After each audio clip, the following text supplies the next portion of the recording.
过去10年以来，台湾女性心血管病死亡率大概增加18%。2023年，逐天都超过40位女性因为这心血管病来死亡。有民间团体出面呼吁，要重视男女心血管病这健康的差别，避免误着治疗。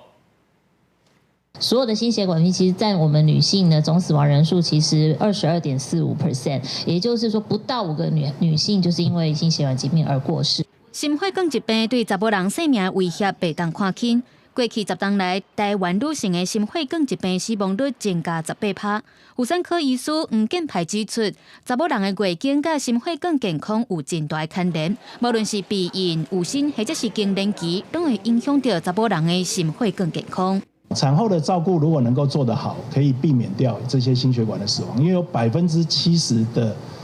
死亡是在产后的10天内，如果是心血管相关的。男女伫咧心血管疾病风险甲健康照护有差别。台湾女人连线对2007年开始关注这个议题，2016年响应国际定当年3月第2个拜五是台湾为着查某人穿红衫的日子。 提醒要重视查某人心血管疾病风险。台大病院心脏内科的主治医师张朴恩表示，10月当来有愈来愈多查某人意识到重要性。他们有健康的这个像高血压的药物、心脏血管的药物、心律不整的药物，他们在怀孕前要进入这个怀孕的当中，所以他们就问我说，这个药物应该怎么使用？如果我们看到这些差异的话呢，我们将有助于女性心血管疾病的这个防治。 国健署指出，今年开始成人预防保健服务提供免费定期健康检查的年龄降低到30岁，呼吁更较侪女性接受检查，提早发现相关的风险。因为全民健保署嘛，当来建议心脏年癌的共同照护模式，